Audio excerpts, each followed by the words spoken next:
Morning, everyone. Welcome to Dream Big Today. My name is Debbie, and this is Monday. This is Magnificent Monday. It is November the 13th, 2023, and I'm so glad that you're joining us today. If you would, put your prayer request and your praise reports in the chat box so we can join you in prayer, celebrate with you in praise, and just know that you have a community that's praying with you as we navigate this life that sometimes is difficult. Don't you agree? As I was standing at church yesterday, I saw a new friend, and I went over to greet her, and the tears started rolling, and she had a family member that was not well, and so we prayed, and it's just something about having somebody else join you in prayer no matter where you're at. The choir can be singing, there can be people standing all around you, you praising, but you can be praying while they're praising, and let all of those, that aroma, just go up into the heavens and just glorify God for what he is, who he is, and what he's done, while you're blessing somebody, he's blessing somebody in the healing process of her family member. It was really pretty awesome. And so I want to start with my devotion while my giving everybody a chance to get on this morning. Um, my devotion today says, Jesus, my Redeemer. I long to experience more fully the riches of my salvation, the joy of being loved constantly and perfectly. I had to think about that. I thought, man, I don't really suppose I ever thought about being loved constantly and perfectly, because I only know or have thought about what the as people, we don't always love constantly, and we never love perfectly. There's always just a little bit of judginess in there as we pick and select who we want to love and be with, right? Yet I confess that I tend to judge myself in superficial ways based on how I look or behave or feel. If I look in the mirror and like what I see, I feel a bit more worthy of your love. Think about that. When you look in the mirror, you're only seeing an image. You're not seeing your true self. And that got me today. You're only seeing an image of yourself. He, God, Jesus, the Holy Spirit, actually sees you. You never see yourself. That's why we have people that don't always feel like they're good enough. They've never seen themselves. They only see an image of themselves. Now, I don't know if that makes sense to you, but I thought that was good. That was my take on that today. So now then, we'll jump into our Bible study. We are doing Ezekiel 27 through 28. Um, and I want to just start with one of my 1 year Bible companion. It's handy. It's just got a few little snippets in there about each day's reading, just like the 1 year Bible. It follows that. But I thought we'd start with that because we've still got judgment and things happening. Um, in so for Ezekiel 27:1, why would God judge Tyre? Tyre, however you want to say that. I should have looked that up, but once again, I didn't do that. God orders Ezekiel to raise a lamentation over Tyre at a time when it was highly prosperous, and there was no reason to suppose it would decay or disappear as a significant city in commerce. I mean, they were comfortable. Think about that. They were comfortable. Everything was going good. They could go to Walmart and they were always able to buy toilet paper, bread, milk, vegetables, meats. They were able to get everything they ever needed, should there have been a Walmart. But so they probably didn't really get that pride and their own sense of security were causing their ruin. So let's look. It says, then this message came to me, Ezekiel, from the Lord. Son of man, sing a funeral song for Tyre, that mighty gateway to the sea, the trading center of the world. Give Tyre this message from the sovereign Lord. It says, you boasted, my beauty is perfect. You extended your boundaries into the sea. Your builders made your beauty perfect. You were built, or you were like a great ship. And it says, built of the finest cypress. They took a cedar from Lebanon to make a mast for you. They carved your oars from the oaks of Bashan, your deck of pine and the coast of Cyprus. Your sails were made of Egypt's finest linen, and they flew a banner above you. Look how many things that it is talking about. All of the things that they would be proud of. This series of songs started with chapter 26 and the prophecies and the judgment against ancient Tyre. It goes on to talk about the description of the magnificent ship, and that made me think of the Titanic, how it was such a magnificent ship. Everybody believed in it. They felt no fear jumping in there and taking a trip, but they depended on that. They were proud of it. I mean, we've seen the movie and how beautiful it was, but still, it's just a ship, man-made. God made it.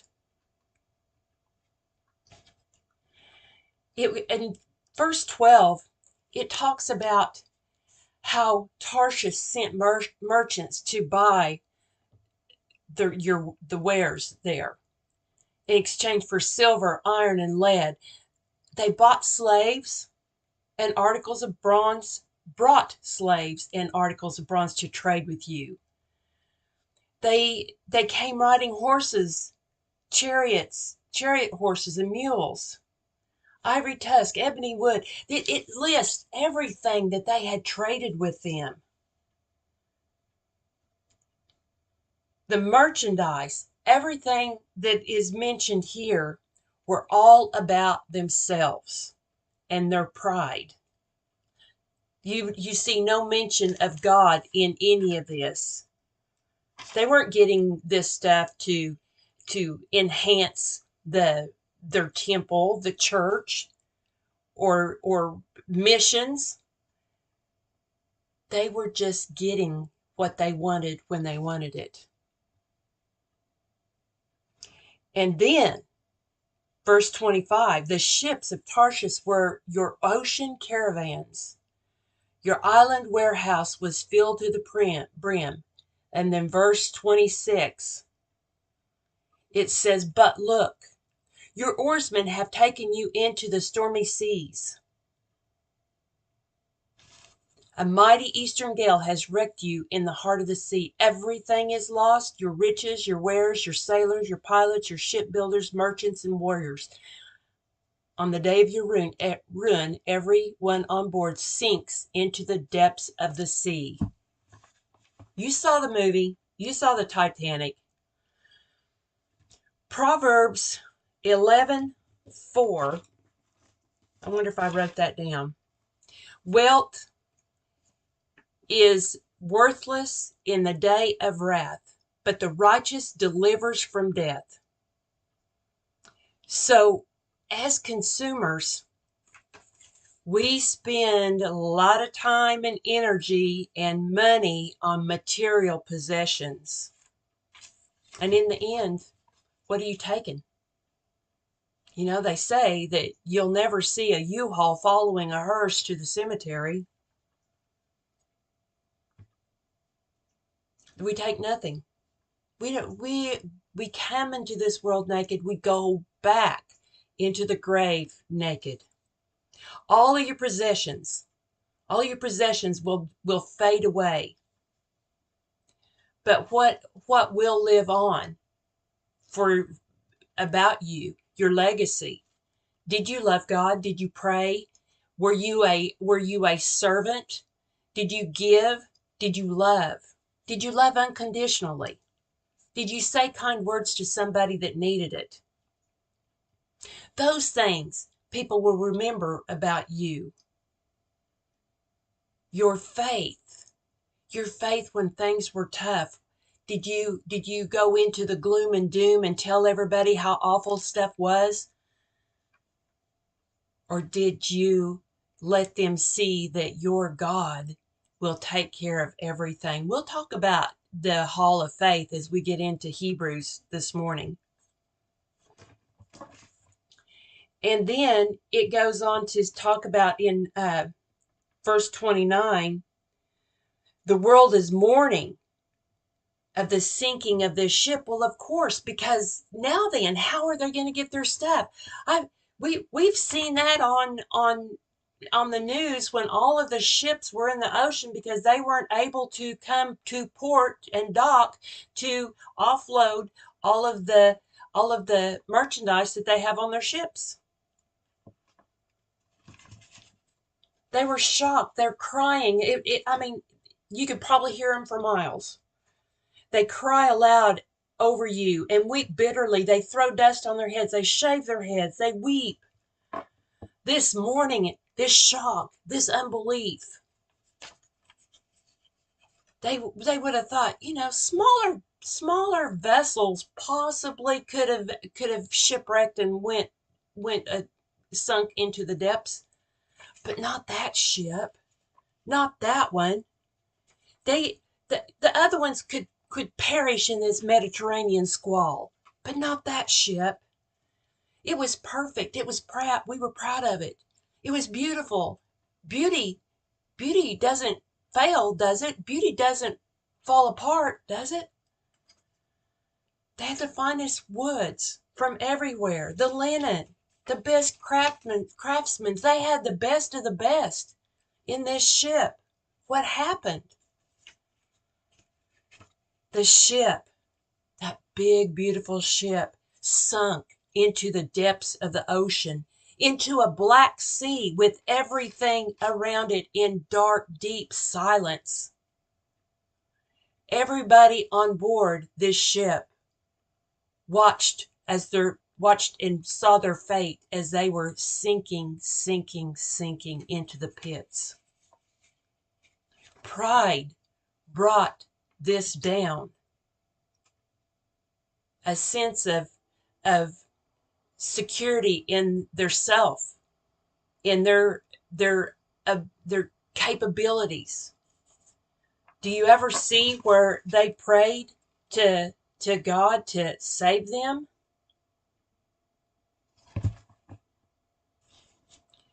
In chapter 28, Ezekiel focuses now on this prophecy on Tyre's leader.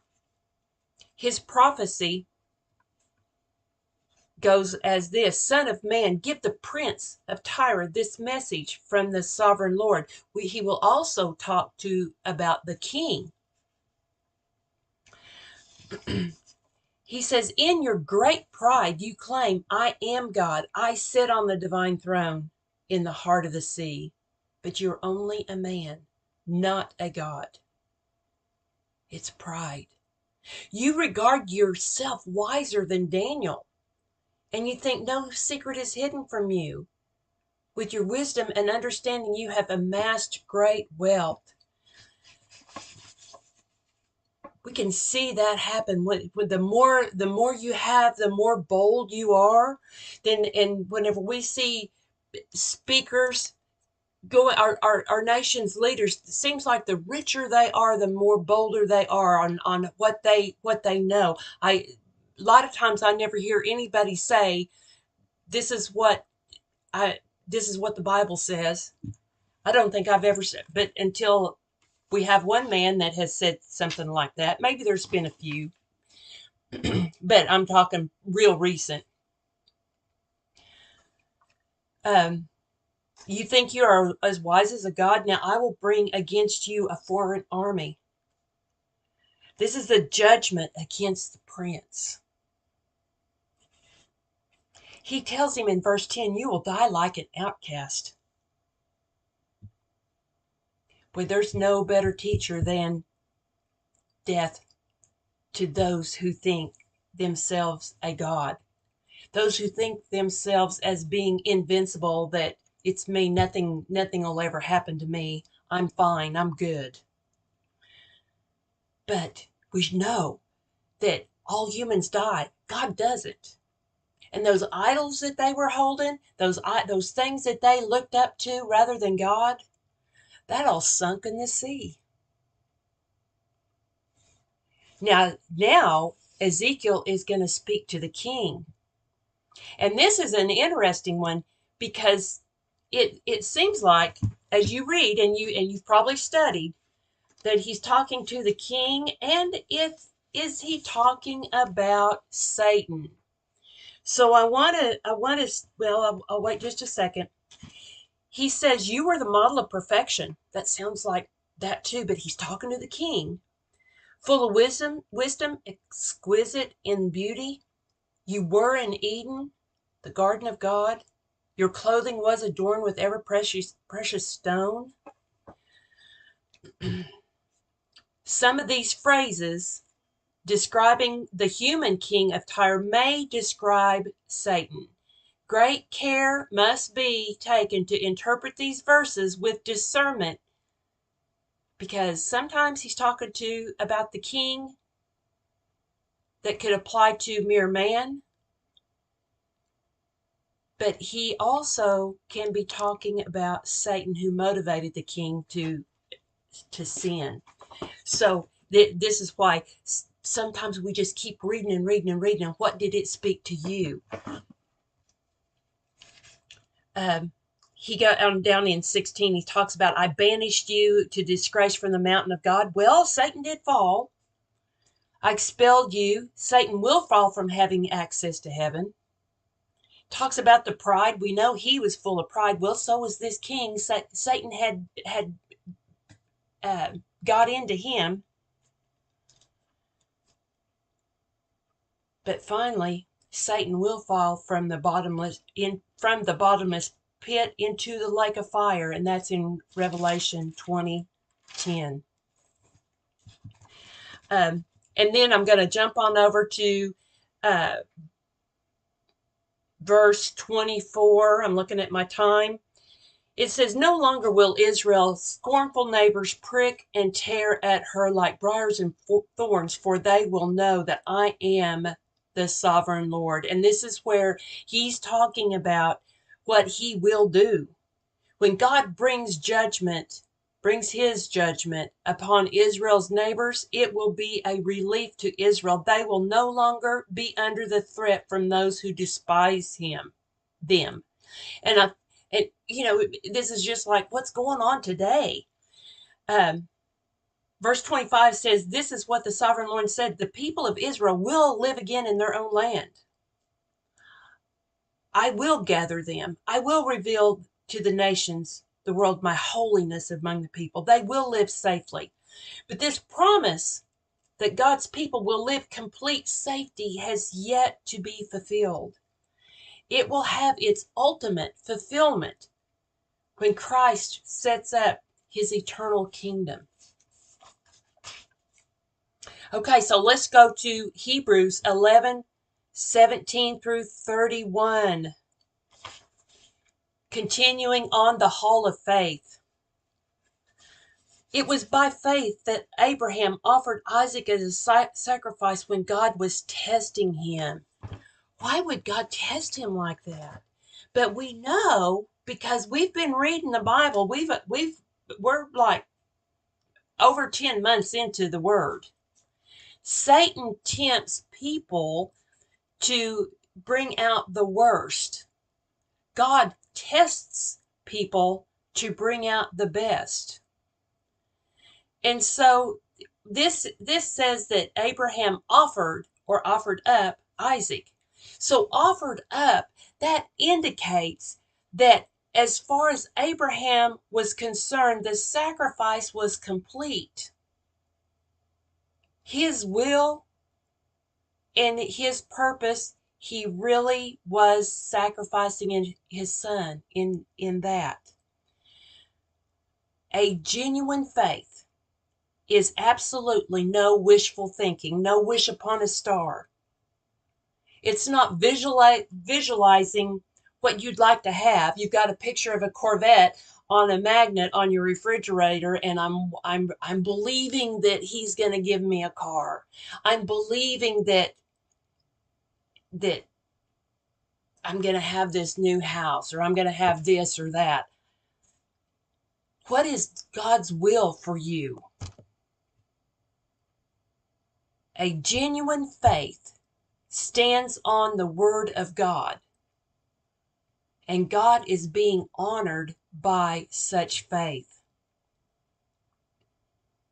And then let's go on down to verse 20. It was by faith that Isaac promised blessings for the future to his sons Jacob and Esau. Well, we remember that story in Genesis 25. Esau traded the lasting benefits of his birthright for the immediate pleasure of food. He exaggerated his hunger, saying, I'm about to die. Well, you know, these sons were interesting sons. They tell us, I mean, when we're reading this, we know these are real deals because we've seen people act just like this. I mean, probably several times I've thought I was dying whenever I was hungry. I've never had a hunger pain, so I'm probably not dying. And if I did, I probably wouldn't die anyway. Isaac preferred Esau to Jacob. But regarding the blessing, he associated God's thoughts with the promise to prosperity to the land, and the land went to Jacob. So, by faith, who would have thought? Whenever I think about by faith, what does my life look like now? If I would have known today or if I would have known a long time ago where I'm at today, I would have thought, wow. I'm not really, I really didn't plan like that. I don't know how that happened. We don't have to know how everything happens. We just have to have faith. And it's something that we have. You've got all the faith that you need. You just have to exercise it. It was by faith that Moses' parents hid him for 3 months when he was born. They saw that God had given them an unusual child, and they were not afraid to disobey the king's command. Oh, did they break the law? They're talking about their belief in God was stronger than their belief in the human king. Moses is mentioned like 10 times in the book of Hebrews. It was by faith that Moses, when he grew up, he refused to be called the son of Pharaoh's daughter, which he really wasn't. But that's where he grew up. It was all part of God's plan. But he chose to share the oppression of God's people instead of enjoying the fleeting pleasures of sin. Let's look at 26. He thought it was better to suffer for the sake of Christ than to own the treasures of Egypt. And Egypt is another thing for the world. So we could say he thought it was better to suffer for the sake of Christ rather than to own the treasures of the world. The mindset of suffering caused Moses to look at things from a different perspective. He focused on eternal rewards, not temporary pleasures. Think back about Esau. He was so hungry he was about to die. He needed to punch that microwave button for 30 seconds and get what he wanted right now.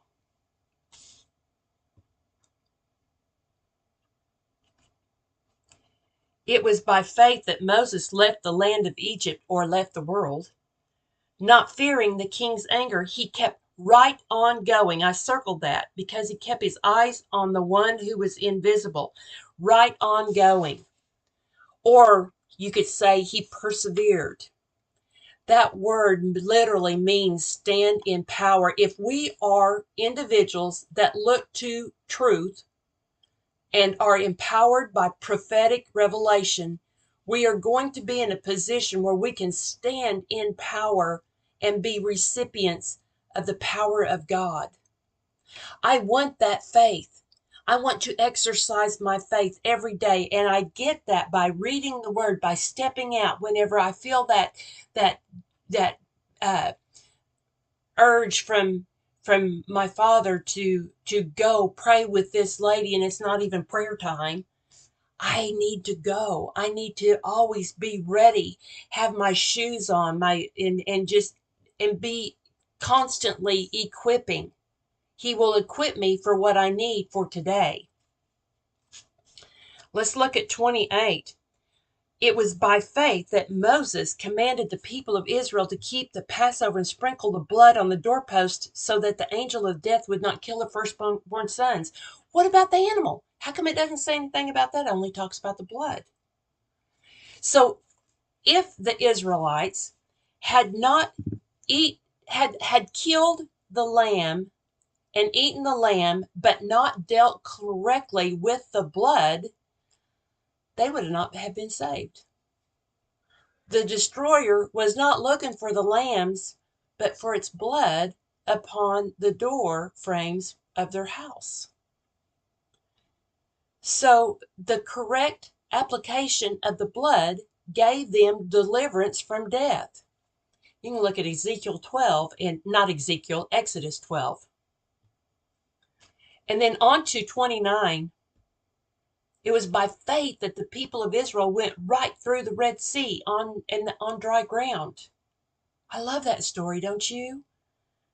I would love to have them tell me tales of how they walked on what was a sea, now dry ground, and looking up at the wall of water, and there's the sharks and the whales and everything, just like you're at the water park or the water place, looking at the animals, seeing them watch you walk by.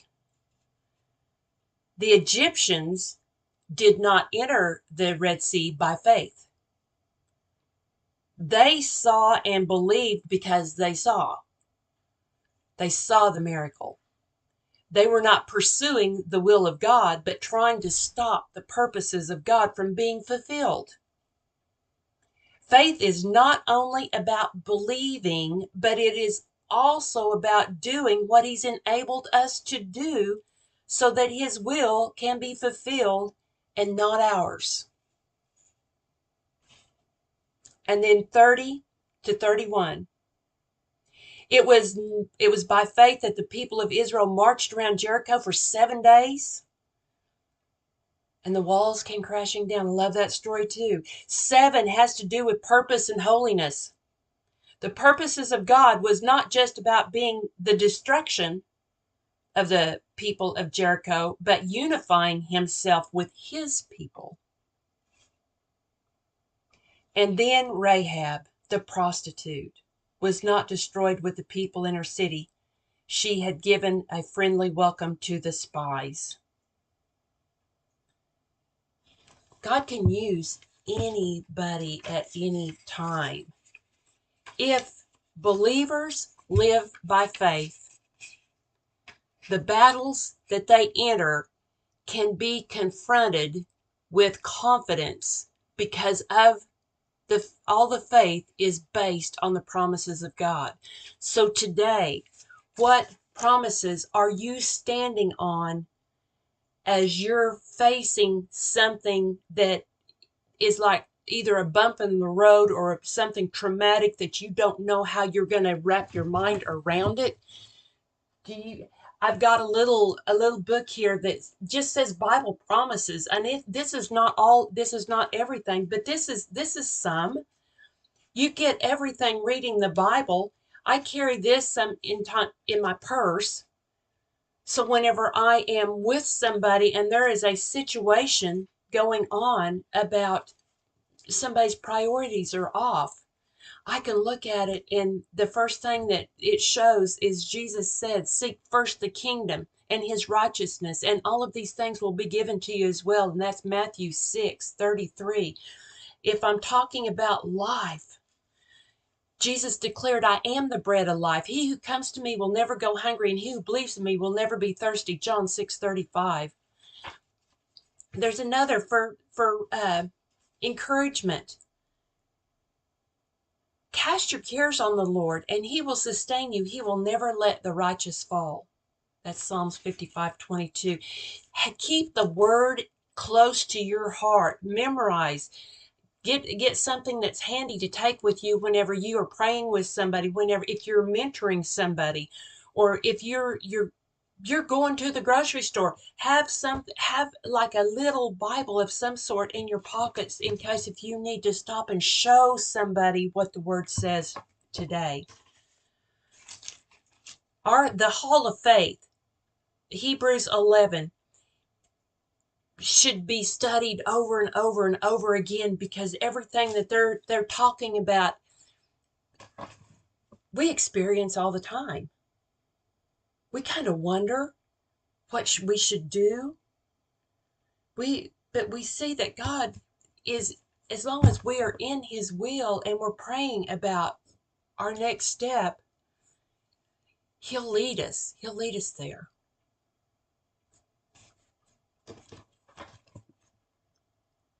So I'm going to stop with that today since I'm already late.